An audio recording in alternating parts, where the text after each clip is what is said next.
Bienvenue dans La Truffe dans la gamelle, premier podcast de nutrition vétérinaire.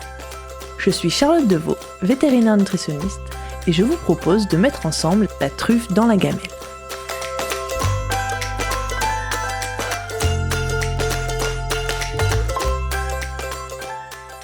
Dans ce deuxième épisode, en partenariat avec la gamme spécifique du laboratoire DECRA, nous accueillons Juan Hernandez.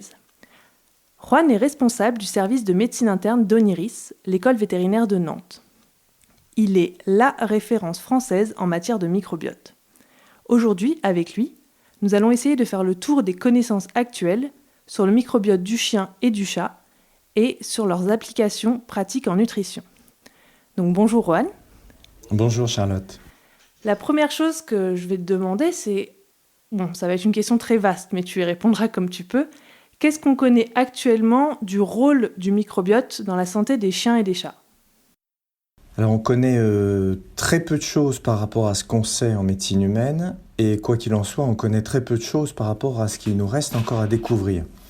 Ce qu'on sait du microbiote, c'est que le chien et le chat ont un microbiote comme l'humain, comme tous les animaux finalement. Pour mémoire, le microbiote, ce sont tous ces organismes qui vivent à la surface de nos muqueuses. Donc il y a le microbiote digestif, c'est le plus connu, mais il y en a d'autres. Et ce microbiote, ce sont des bactéries, ce sont des virus, ce sont des champignons, ce sont d'autres organismes qui vivent là dans un équilibre. Et finalement, ce qu'on a découvert de fondamental ces dernières années, c'est que ce microbiote constitue un organe à part entière qui communique avec le reste de l'organisme. C'est plus des microbes dans un tube digestif qui sont potentiellement nuisibles comme on le voyait il y a plusieurs années maintenant.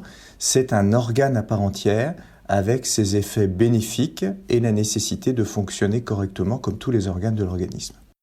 C'est intéressant, moi j'avais lu quand c'était un peu une relation symbiotique. Donc en fait on les aurait accueillis, on aurait accueilli les bactéries pour qu'elles digèrent des choses que nous on n'était pas capable de digérer. Donc on leur offre un peu le gîte et le couvert et en échange, elles nous payent un loyer en quelque sorte ?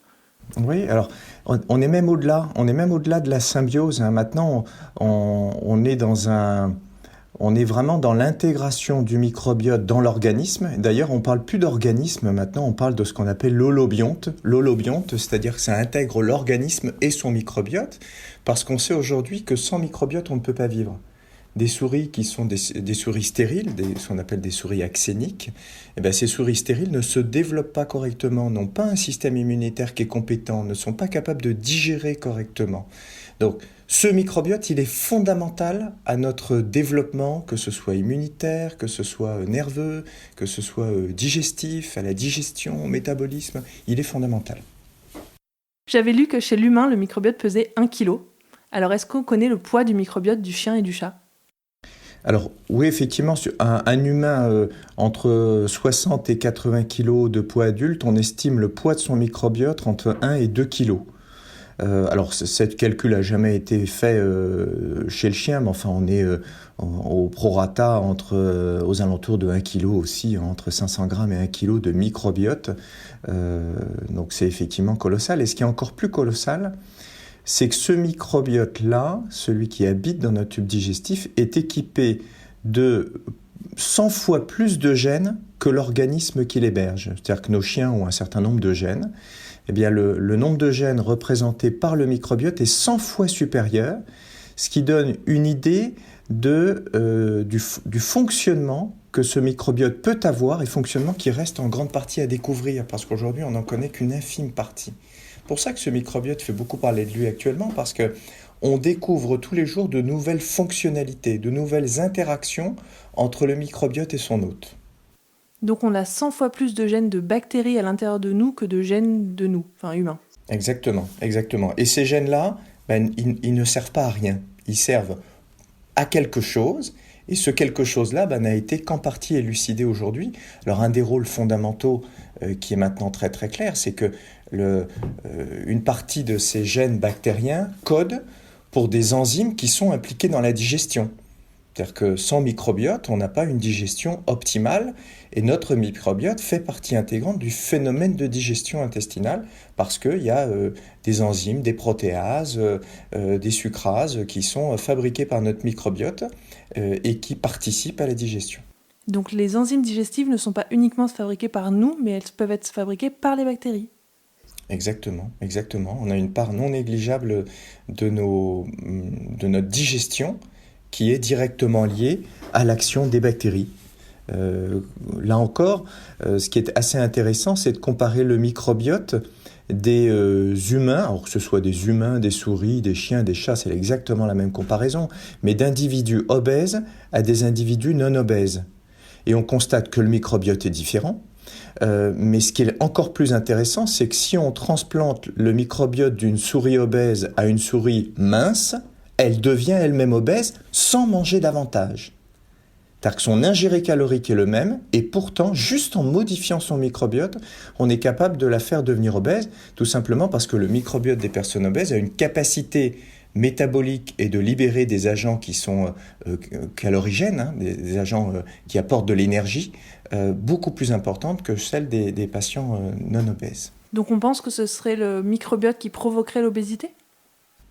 Alors l'obésité, c'est beaucoup plus complexe que ça, parce qu'il y a quand même des supports génétiques, il y a quand même des supports psychologiques, il y a des supports endocriniens, il y a tout un tas de supports, mais en tout cas, aujourd'hui, de manière très claire, le microbiote est un des acteurs de l'obésité, acteur qui est en cours d'exploration, et on essaie de percer le mystère de l'implication de ce microbiote dans l'apparition de l'obésité. Alors attention, aujourd'hui, quand on découvre ce genre de choses, l'extrapolation que l'on pourrait être amené à faire et que nos auditeurs pourraient être amenés à faire, c'est de dire très bien, je vais prendre le microbiote de mon chat mince et je vais le transplanter à mon chat obèse. Malheureusement, ces expériences-là ne fonctionnent pas. Donc attention à ne pas extrapoler ce qu'on est en train de découvrir et qui est à ses balbutiements, c'est très très embryonnaire comme découverte, à une application clinique qui aujourd'hui n'existe pas encore. Attention. Mais donc, quand tu nous dis que le chien et le chat, ils ont des microbiotes entre 500 grammes et 1 kg, c'est presque plus que le poil. Donc, quand les propriétaires me disent « il est pas gros, c'est ses poils », ils devraient me dire « il est pas gros, il a un gros microbiote ». Exactement. On peut voir ça comme ça, oui. C'est une bonne idée. Ça peut être une excuse, comme une autre. Oui. Alors, moi, j'ai lu aussi que le microbiote était unique, qu'en gros, comme une empreinte digitale, qu'en gros, on pourrait reconnaître les personnes par leur microbiote. Et aussi que, par contre, qu'on partagerait une partie de notre microbiote avec nos animaux domestiques. Donc, est-ce que tu partages ce constat ? Et si c'est le cas, comment on fait ? Alors, effectivement, il y a ce qu'on appelle un corps commun ou un tronc commun qui est relativement stable, que tous les chats ont, que tous les chiens ont, que tous les humains ont. Et ensuite, il y a une part variable de ce microbiote qui peut constituer ce qu'on appelle une signature individuelle. C'est-à-dire qu'on peut effectivement reconnaître la part variable de chaque individu et avoir une signature, avoir une empreinte microbiotique, pas une empreinte digitale ou une empreinte génétique, mais une empreinte microbiotique qui est propre à l'individu. Ensuite, évidemment, dans toute cette part variable, il y a la part variable qui vient de notre environnement. Le contact que j'ai avec mon animal de compagnie, mon alimentation, paramètre fondamental et qui fait que le microbiote est modulable, l'alimentation est un paramètre important. Et donc on partage effectivement avec nos animaux domestiques un certain nombre de bactéries qui sont simplement le fait de notre promiscuité, de nos contacts quotidiens. Donc oui, effectivement, on a retrouvé une certaine similitude de population bactérienne entre les propriétaires de chiens et de chats et leurs animaux. Donc ceux qui font lécher le visage par leur chien ont peut-être encore plus de chances de partager le microbiote de leur chien. Exactement. Alors, on dit beaucoup que l'intestin serait le deuxième cerveau. Qu'est-ce que tu penses de cette affirmation ? Oui. En fait, effectivement, ça vient du fait que on découvre également, avec maintenant des preuves qui sont extrêmement avancées, qu'il y a un lien entre le tube digestif et son microbiote et le système nerveux. Et c'est effectivement ce qu'on appelle l'axe intestin-cerveau, où il y a une communication entre le microbiote et le système nerveux. Alors tout les rouages de cette communication ne sont pas élucidés et ils sont en cours de recherche et d'exploration, mais il y a un certain nombre de métabolites, de substances produites par les bactéries qui ont clairement des effets sur le système nerveux central. La voie la plus commune, c'est ce qu'on appelle la voie des indoles. C'est un des produits générés par le métabolisme des bactéries. Et ces indoles qui sont absorbées par l'organisme ont des effets sur le système nerveux central.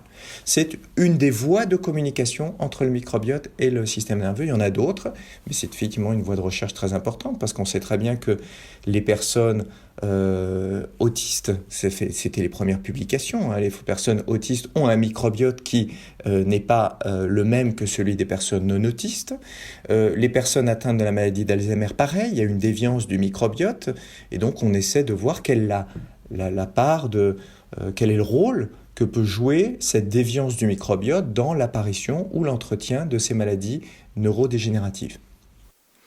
Les indoles, est-ce que c'est ceux qui sont issus de la putréfaction des protéines par le microbiote ? Exactement. Ça fait partie des voies de communication qui sont extrêmement importantes avec le système nerveux central. Alors, j'ai aussi pu lire que le microbiote métaboliserait les médicaments qu'on prend par la bouche, évidemment, parce qu'ils seront les premiers en contact avec, et que, notamment, c'est en humaine, évidemment, il y a des médicaments qui pourraient avoir des effets différents ou pas d'effets chez certaines personnes parce que les microbiotes sont différents. Est-ce que c'est pareil chez nos carnivores domestiques ? Oui. Alors c'est non seulement pareil, mais il y a une situation extrêmement pratique en médecine vétérinaire qui est maintenant remise, qui questionne des années de pratique de traitement anti-inflammatoire, c'est l'utilisation des anti-inflammatoires non stéroïdiens, tous ces anti-inflammatoires qu'on peut être amené à utiliser chez les animaux de compagnie. Et on sait aujourd'hui que quand on administre ce médicament à un animal qui a un microbiote qui n'est pas correctement équilibré, ce qu'on appelle en état de dysbiose. La dysbiose, c'est le déséquilibre du microbiote. Un animal en dysbiose, eh bien, le risque d'effet secondaire est plus important. Alors évidemment, on ne le sait pas quand l'animal est en état de dysbiose, mais il y a un certain nombre de médicaments dont on sait qu'ils induisent de la dysbiose. Et en particulier un médicament qui a longtemps été utilisé comme étant protecteur des effets secondaires des anti-inflammatoires, c'est l'oméprazole. Souvent, on utilisait l'oméprazole avec un anti-inflammatoire en disant puisque l'anti-inflammatoire peut faire mal à l'estomac, je vais donner de l'oméprazole pour protéger l'estomac. Or, aujourd'hui, on sait que l'oméprazole induit une dysbiose et que le risque d'effet secondaire de l'anti-inflammatoire est plus élevé à cause de la dysbiose induite par l'oméprazole. Donc voilà une application très pratique du fait qu'aujourd'hui, on ne recommande plus l'utilisation conjointe d'anti-inflammatoires non stéroïdiens et d'oméprazole. Donc il y en a d'autres, des exemples comme ça, mais effectivement, tous ces médicaments, beaucoup de médicaments ont une partie de leur métabolisme qui passe par l'action du microbiote, et il faut un microbiote sain pour pouvoir métaboliser ces médicaments correctement. Est-ce qu'un jour on en viendra à typer les microbiotes des personnes avant de leur prescrire des médicaments ? Très clairement. Très clairement, la réponse est oui. On n'en est pas encore totalement là parce qu'on n'a pas beaucoup... En fait, les outils qui nous permettent de caractériser le microbiote sont des outils qui sont encore relativement chers et qui sont encore réservés à des laboratoires de recherche. C'est-à-dire que, il n'y a pas l'état de nos connaissances ne nous permet pas encore de valider ces outils-là pour être utilisables en thérapeutique courante. Mais ça viendra. Je dirais, il est probable que dans quelques années, avant de nous donner un anti-inflammatoire non stéroïdien, on fasse typer notre microbiote et qu'on vérifie qu'on est en capacité de le métaboliser correctement sur ce plan-là. C'est hyper intéressant. Pareil, quand je m'intéressais à l'index glycémique, les recherches sont beaucoup en humaine et j'avais vu qu'en humaine, donc l'index glycémique pourrait dépendre. Donc l'index glycémique, c'est la réponse glycémique à un aliment. Donc si un aliment va faire augmenter beaucoup ou pas le glucose dans notre sang. Et les premières recherches disaient que c'était pareil pour tous les humains. Et les dernières recherches auraient tendance à dire qu'en fait, en fonction de notre microbiote, on ne réagirait pas pareil. Donc on n'aurait pas la même réponse glycémique à un aliment. Donc ça revient, je pense, à ce que tu nous as dit tout à l'heure sur le microbiote des personnes obèses. Donc en fait, notre microbiote pourrait faire qu'on réagit tous différemment à certains types d'aliments, notamment en réponse glycémique. Totalement. Le diabète, c'est un autre très bon exemple euh, qui illustre très bien le rôle dans la digestion du microbiote. Le microbiote en tout cas, certaines bactéries sont équipées d'enzymes permettant de dégrader les sucres complexes et de favoriser leur absorption. Selon l'abondance de ces bactéries qui dégradent ces sucres complexes, on peut avoir une libération de sucre simple facile à absorber ou pas. Et donc ça peut faire en sorte qu'on ait une absorption de sucre simple extrêmement rapide, ou au contraire qu'on ait une absorption de sucre beaucoup plus lente selon la capacité de notre microbiote à prédigérer ces molécules complexes que l'on mange. Donc c'est évidemment un rôle extrêmement important. Pour le moment, j'irais qu'on découvre, on est sur des modèles souris, on est en train d'essayer de déchiffrer ce codage-là chez l'humain, chez le chien et chez le chat. On n'en est pas encore à avoir une application clinique, mais c'est l'affaire de quelques années, de toute évidence. Quand tu nous dis tout ça, on n'a qu'une envie, c'est de se dire il faut trop prendre soin de notre microbiote et du microbiote de nos animaux de compagnie. Alors, qu'est-ce qu'on sait aujourd'hui en pratique de comment bien nourrir et favoriser un bon microbiote chez nos chiens et nos chats? Le paramètre le plus important, c'est l'alimentation.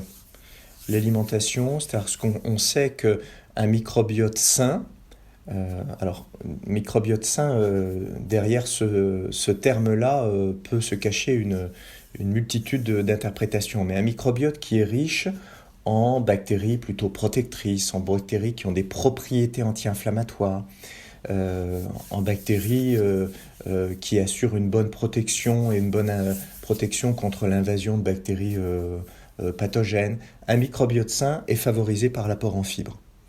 Et c'est d'ailleurs une des grosses différences entre l'alimentation de nos pays industrialisés, où on est beaucoup sur une alimentation chez l'homme, une alimentation de type fast-food avec des sucres rapides et très peu de fibres, contrairement à l'alimentation des pays en voie de développement qui sont beaucoup plus sur une alimentation à base de fruits, de légumes et donc assez riche en fibres. Et ces pays en voie de développement ont un microbiote qui est plus sain, et on fait le parallèle avec le développement de tout un tas de maladies inflammatoires, de maladies neurodégénératives, de maladies métaboliques, maladie de Crohn, la rectocolite hémorragique, le diabète sucré, l'Alzheimer. Ce sont des maladies de nos pays industrialisés, ce ne sont pas des maladies des pays en voie de développement. Et il est possible que notre hygiène alimentaire y soit grandement pour quelque chose.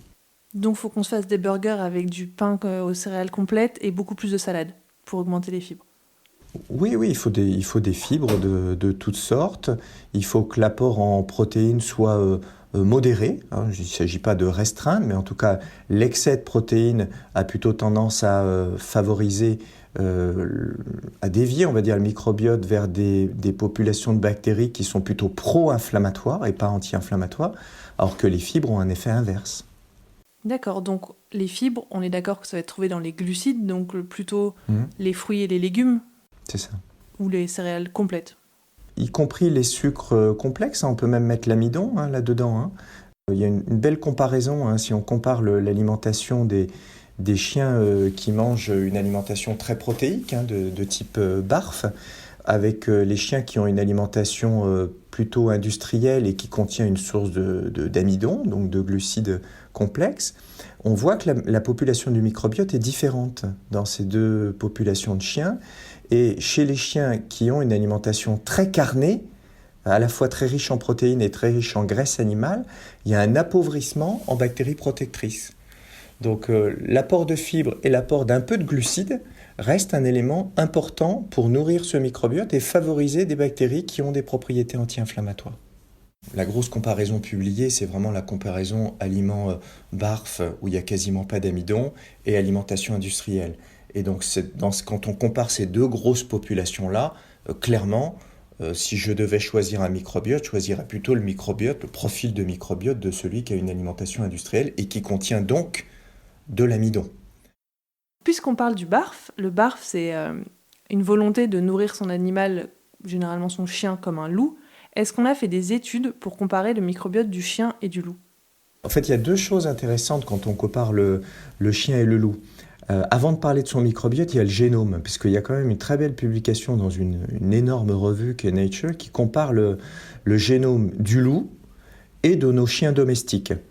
Donc, ils comparent les séquences, ils ont regardé quels étaient les gènes, et il y a un premier constat qui est en lien avec ce dont on vient de parler. Un premier constat, c'est que nos chiens domestiques sont génétiquement mieux dotés en gènes codants pour des enzymes qui interviennent dans la digestion de l'amidon. Donc génétiquement, nos chiens domestiques sont mieux équipés, et ça c'est probablement le fait de plus de 20 000 ans de coévolution avec l'homme, où il y a eu finalement une évolution génétique du loup vers le chien domestique avec un meilleur équipement en matériel enzymologique permettant de digérer l'amidon. Ça, c'est le premier volet. Ensuite, sur le microbiote, il y a effectivement des différences entre le loup et le chien, mais ce qui est assez rigolo, c'est que finalement, quand on prend un chien qui mange du barf, on a exactement le même profil de microbiote que celui du loup. Donc ça veut dire simplement quoi? Ça veut dire que notre microbiote, celui du chien, le nôtre, est très malléable. Il est capable de s'adapter à l'alimentation qu'on lui donne. Si je ne mange pas de glucides, eh ben, j'ai un microbiote qui va s'appauvrir en bactéries qui interviennent dans la digestion des glucides. Donc notre microbiote est malléable. Mais la deuxième conséquence, et qui est peut-être celle qui personnellement me ferait pencher plutôt vers une alimentation on va dire industrielle, puisque c'est la comparaison qui est faite dans ces publications, barf ou industriel, c'est ce que je disais à l'instant, c'est-à-dire que ces microbiotes de type barf ou de type loup sont beaucoup moins dotés en certaines bactéries anti-inflammatoires. Il y a une bactérie anti-inflammatoire qui est désormais très connue, et ses propriétés anti-inflammatoires qui sont mises en avant dans le traitement de la maladie de Crohn et de la rectocolite hémorragique, c'est Faecalibacterium prausnitzii. Cette fameuse bactérie aux propriétés anti-inflammatoires, elle est quasiment inexistante sur un animal qui mange du barf, alors qu'elle est en quantité raisonnable chez un animal qui est un aliment industriel. Et la grosse différence, c'est la teneur en amidon entre ces aliments. Donc j'ai envie de dire, c'est un argument microbiotique pour dire que là encore, si je devais choisir un profil de microbiote, je choisirais plutôt celui qui est riche en Faecalibacterium prausnitzii et plutôt celui qui est promu par l'alimentation industrielle contenant un peu d'amidon. Ça montre en fait l'intérêt de l'amidon et des fibres au niveau du microbiote, quoi. Tout à fait. Alors, maintenant, je sais que c'est aussi beaucoup la mode, parce qu'on parle beaucoup de ce microbiote, des probiotiques. Donc les probiotiques, c'est donner des bactéries sous forme de gélules ou de sachets et tout ça. Est-ce que c'est vraiment efficace? Est-ce que vraiment ils colonisent la flore? Est-ce que c'est leur travail de faire ça? Est-ce que vraiment les bactéries qu'on va prendre, elles vont rester? Enfin, comment ça marche et qu'est-ce que tu en penses, toi, des probiotiques? Alors, concernant les probiotiques, il y a énormément de mécanismes, d'études expérimentales qui mettent en avant leur intérêt potentiel. En médecine vétérinaire, et d'ailleurs en médecine humaine, c'est exactement la même chose, on va dire que le nec plus ultra de la démonstration scientifique, c'est de dire je vais donner des probiotiques à un groupe d'animaux, je ne vais pas en donner à l'autre, et je vais, en faisant cette comparaison, montrer que le fait de donner des probiotiques a apporté une amélioration, soit dans le cadre d'une maladie, soit dans le cadre du bien-être ou de la santé en général. Malheureusement, toutes ces études-là échouent aujourd'hui pour montrer qu'il y a réellement un bénéfice clinique à donner un probiotique. Donc les arguments qu'on utilise actuellement pour donner les probiotiques sont des arguments mécanistiques qui reposent sur de la recherche très fondamentale, mais des études cliniques fortes qui montrent leur efficacité, on n'en a pas. Donc même si j'ai plutôt tendance à soutenir l'administration de probiotiques, il faut quand même que collectivement on soit lucide sur le fait qu'on n'a pas beaucoup de preuves de leur efficacité. Ceci étant dit, il y a quand même quelques arguments qui tentent à penser qu'ils peuvent avoir un intérêt. Le microbiote, pour mémoire, c'est vraiment un écosystème. Il faut imaginer un écosystème avec des milliards de micro-organismes. Et quand on introduit une nouvelle population, on va dévier cet écosystème vers un nouvel équilibre. Et ce nouvel équilibre, il peut s'installer de manière pérenne, tout comme dès qu'on arrête le probiotique, on revient à l'équilibre initial. Donc on n'a aucun moyen, quand on fait ça, nous, sur nous-mêmes ou sur un chien, un chat, de savoir si ce nouvel équilibre qui se crée avec l'administration du probiotique est réellement favorable. On ne sait pas s'il est pérenne. Bon, donc tu vois bien, Charlotte, et puis nos auditeurs s'en rendent compte, c'est que plus on avance, plus j'ai de questions et moins j'ai de réponses. Hein. Parce qu'on est quand même à un stade très embryonnaire de la recherche. Donc probiotiques, pour le moment, j'ai envie de dire, c'est sans doute utile, mais j'ai absolument aucune preuve que c'est fondamental. Alors ne t'inquiète pas, tu passes après Dan qui a appris aux auditeurs et aux auditrices que la science avait souvent plus de questions que de réponses. Donc, bon, très bien. Ils sont habitués. Donc en gros, ce que tu nous dis, c'est que les probiotiques, ça marche en théorie, mais qu'on ne vit pas forcément en théorie. Bah oui, parce que quand on se met en situation clinique, c'est moins évident que ça fonctionne bien. Alors si, malgré ça, on se dit on va tenter parce qu'il y a peu de risques, alors est-ce que c'est vrai que c'est sans risque de donner des probiotiques ? Oui, c'est vrai qu'on a quand même des générations derrière nous d'utilisation et que les effets secondaires, il n'y en a pas de décrits. Hein, donc on peut tranquillement les administrer. Hein. D'accord. Et donc si on veut tenter ça, est-ce qu'il y aurait une règle pour les choisir ? Parce que j'ai l'impression que le marché des probiotiques, c'est un peu la jungle des allégations et de ça. Est-ce qu'il y a des règles pour se dire il faut pour choisir des choses qui ont le plus de chances de fonctionner ? Si je me penche sur les publications vétérinaires, en toute objectivité, il n'y en a qu'un qui a apporté un petit élément de preuve supplémentaire par rapport aux autres, c'est le Vivomix. Hein. Le Vivomix, c'est un mélange de tout un tas de bactéries. Ce sont des bactéries vivantes, d'ailleurs, qui se conservent au froid. Donc il y a quand même cette contrainte, c'est que ça peut pas être des bactéries qu'on lyophilise, hein, ça se maintient au froid, et c'est le seul qui a apporté un élément de preuve supérieur aux autres de son efficacité. Et ça, c'est un produit pour les humains ou pour les chiens et les chats ? C'est un produit humain.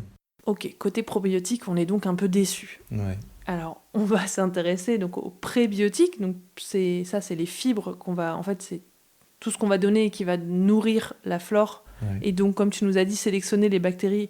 En fait, le principe, c'est qu'on va donner... Si on donne de l'amidon, on sélectionne des bactéries qui se nourrissent d'amidon. Oui. On va changer l'écosystème parce qu'on nourrit une population et pas une autre. C'est un peu ça Oui, exactement. Le principe. Qu'est-ce qu'on peut faire si on se dit je veux donner des prébiotiques à mon animal ? Si je veux donner des prébiotiques, il faut que je donne des fibres.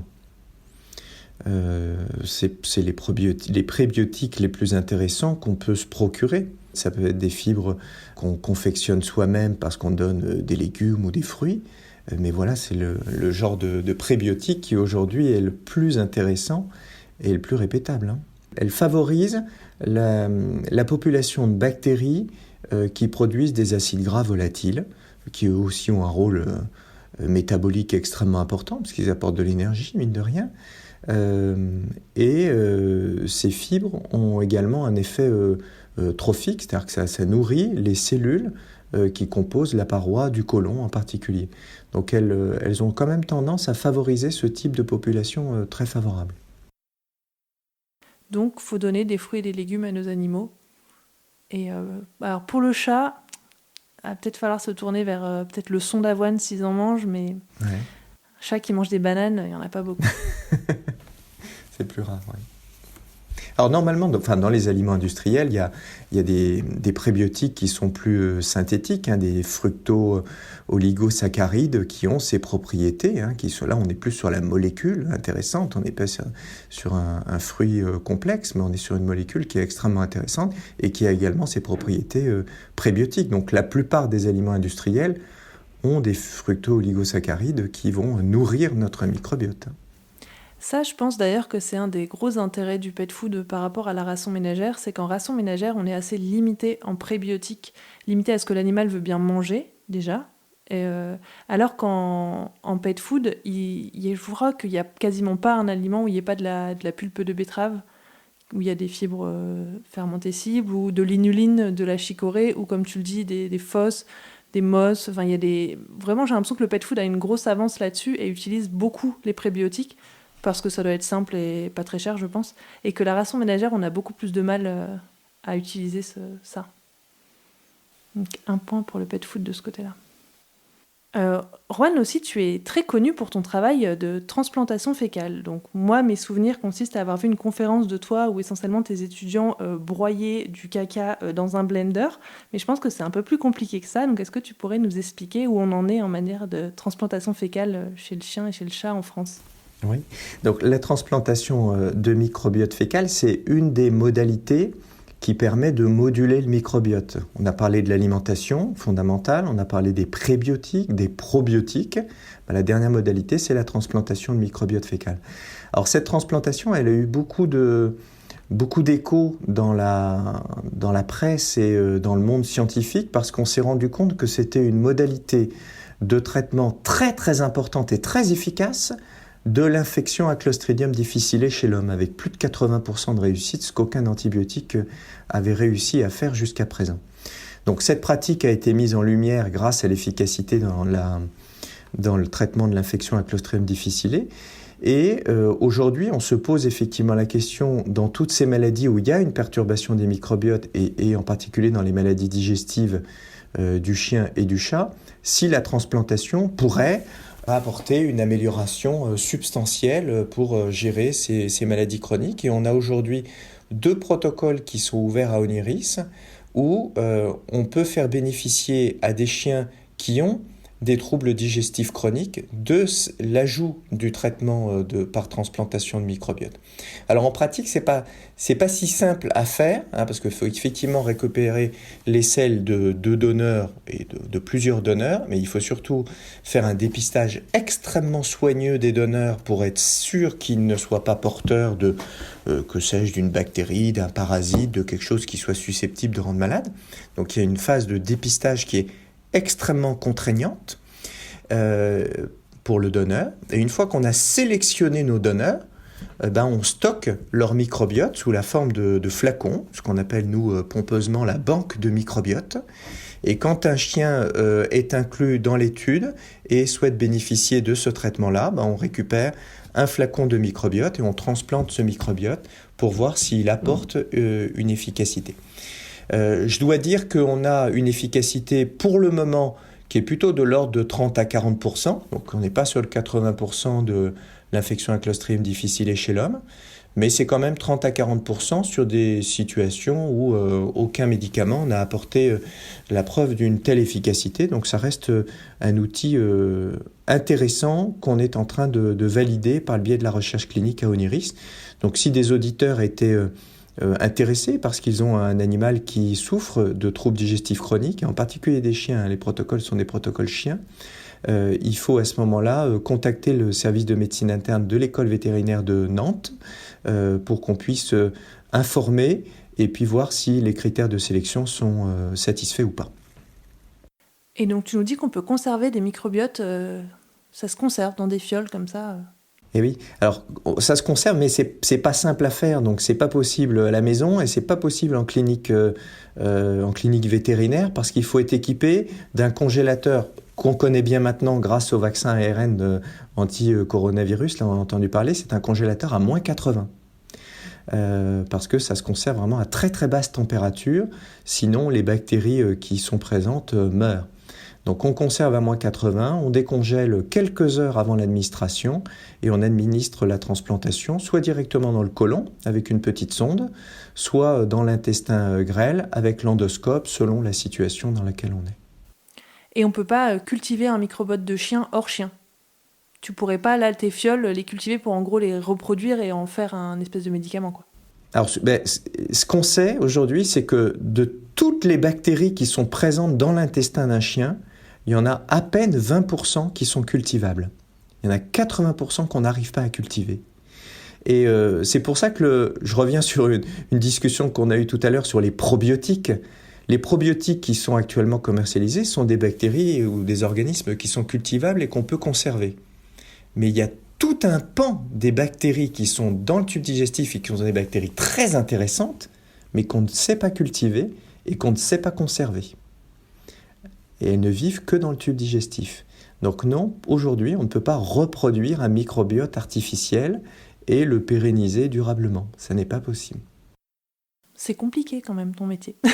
C'est complexe et c'est pour ça qu'il y a énormément de recherches dessus parce qu'on est au début d'une très longue histoire. Et il ne faut pas essayer d'avoir la conclusion avant d'avoir le fil complet de l'histoire. Donc je mets quand même en garde nos auditeurs sur le fait que certes c'est un secteur qui est extrêmement prometteur, certes on sait que le microbiote est désormais un organe qui a un rôle majeur, on sait qu'il est un acteur dans beaucoup de maladies, dans les maladies inflammatoires, dans les maladies métaboliques, dans l'obésité, dans le diabète, c'est un acteur majeur, mais on n'a pas encore totalement percé le mystère de comment le manipuler, comment l'orienter dans la bonne direction. Donc je mets en garde nos auditeurs à essayer de ne pas vouloir à tout prix mettre en place des solutions qui aujourd'hui ne sont pas validées. Donc on se donne rendez-vous dans 10 ans. Exactement. Et je te remercie beaucoup, c'était vraiment très intéressant. J'ai appris énormément de choses. Et pour les vétérinaires qui nous écoutent, il semble que tu vas nous publier un livre, un tout sur la gastro-entérologie. Tu peux nous en dire plus ? Oui, on a plusieurs ouvrages, deux ouvrages. Un ouvrage de gastro-entérologie clinique qui est vraiment de la conduite à tenir face à des situations cliniques concrètes où on aborde tous les sujets dont on vient parler, mais bien d'autres. Ça c'est à paraître fin 2021.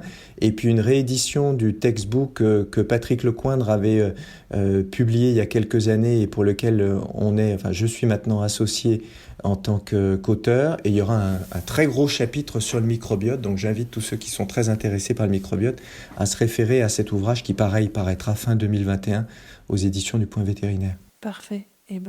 On a hâte de lire ça. Je ferai un petit point quand il sera sorti. N'hésite pas à me le dire. Je communiquerai auprès des vétérinaires pour qu'ils le lisent. Super. Merci beaucoup. Et puis, à dans 10 ans pour faire le point de la recherche. Merci Charlotte. À bientôt. Au revoir. Aujourd'hui, avec Juan, nous avons découvert l'importance immense que revêt le microbiote intestinal dans la santé. Le microbiote, ce n'est pas quelques bactéries dans un tube digestif. C'est un véritable écosystème qui a un rôle à part entière, notamment dans la digestion. Les composants du microbiote participent même à la synthèse des enzymes digestives. Actuellement, le meilleur moyen connu permettant d'influer sur ce microbiote est la nutrition. Les bactéries bénéfiques se nourrissant de fibres, l'apport en fruits, légumes et sources d'amidon est primordial pour avoir un microbiote sain.